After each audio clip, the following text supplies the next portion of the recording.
Segment 5, this is the exciting part. We're going to close up the wreath. So what we want to do is we want to take our top layer. Remember, we did 2 layers. We did a bottom layer of 8 and a top layer of 8. And we don't want to go one at a time because we want to roll them in the order that we put them down. And that just makes for a prettier wreath. So you're going to pick it up and you're going to take this end and you're going to just stick it underneath. We're going to close it real good in a few minutes when we're done.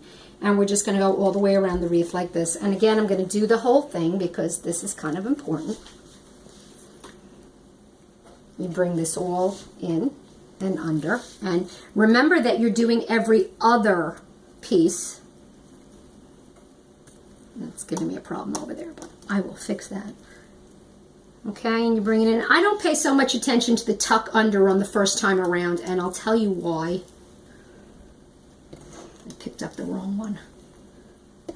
Okay, and now I'm going to go back around and I'm going to close it. And you will have some pieces of your filling exposed, and that's okay. But the idea is to get as much covered as you possibly can.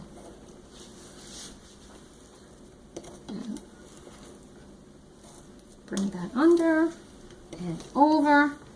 Okay, so now we went around our whole wreath. And what I like to do is I take my hands and I just push everything underneath now to make sure everything attaches. I'm also going to do it with a spoon, but I'm going to do it with my hands first. I want to make sure every piece of this wreath, every piece of crescent roll is attached to itself. And then I do like to close it, so I pinch these. Some people like to have the filling showing, but I like to pinch them just to make sure it, it completely closes.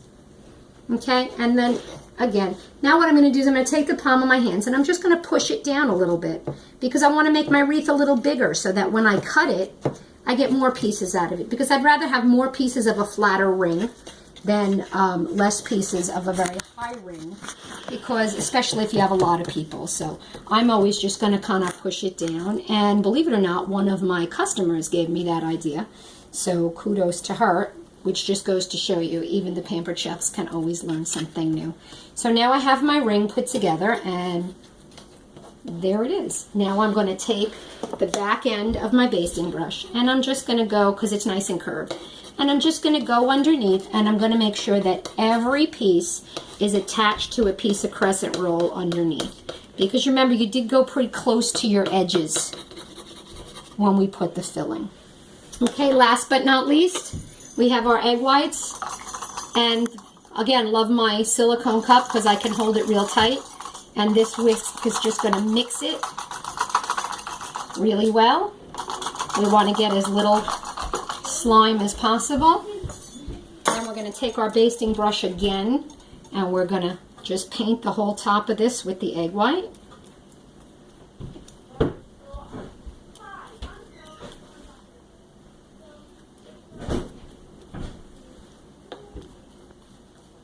And you don't have to use the whole egg white because you don't want it to really brown too much.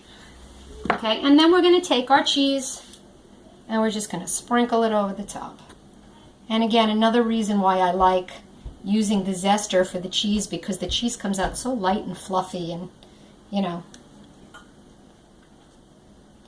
if you don't like the way the cheese comes out that I use the zester, we do sell a microplane fine grater, which is the same as the coarse grater that I used to do the mozzarella. But I just love the way the cheese comes out when I do it like this, because then you get pockets of melted cheese on top of this too. All right, and now we are ready to go. We're going to put this in the oven.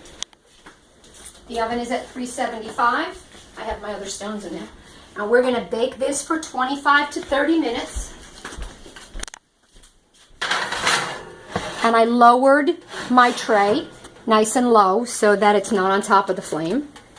And then we will take this out in 25 to 30 minutes, and I will come back one more time to show you how amazing this comes out. So I will see you in segment 6.